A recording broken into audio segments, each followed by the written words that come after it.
અમૃત પુષ્પ કેન્દ્ર રાજકોટ ઉમેશ કામરિયા. હવે આ બા આવ્યા છે, આજે પહેલો દિવસ છે એક્યુપ્રેશરનો. એને શું તકલીફ હતી અને શું ફાયદો થયો એના શબ્દમાં સાંભળીએ. તમારું નામ?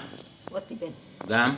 કેસિયા. શું તકલીફ હતી તમને પગની અને શું થતું? ખેંચાતો હતો.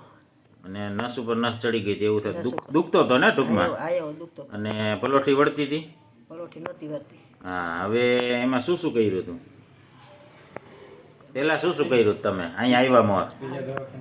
બીજા દવાખાને ગયા તે દી એનું કાંઈ કર્યું જ નહોતું. હા. ઇન્જેક્શન કંઈક માર્યું હતું ને? ઇન્જેક્શન તો પરમદી માર્યું હતું. હા. તો ત્યારે શું થયું? દુખાવો બંધ થયો કે ન? બંધ થઈ ગયો હતો. પછી પાછો આવી ગયો?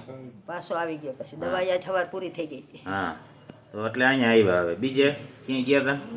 પછી આ પગ દુખતો હતો ગોઠણ, એમાં તમે શું શું કર્યું હતું? એમાં તો પછી આની ઘોડે બીજે દવાખાને ગયા હતા.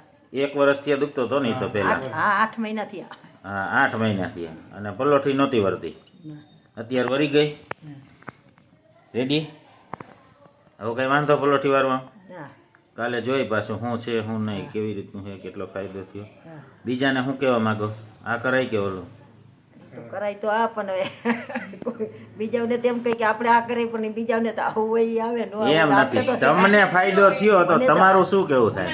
કરાય એમ. ઓલી દવા કરતા આ સારું ને? વગર દવાએ ઓલી દવા પીવી એમ. બીજાને તો ઈ આવું હોય છે તો આવશે, ન આવવું હોય તો કઈ આપણે કઈ ઓલું છે ને. આ તો તમારું કેવું મંતવ્ય શું થાય? મારું તો સાચું. વગર દવાએ. જય દ્વારકાધીશ.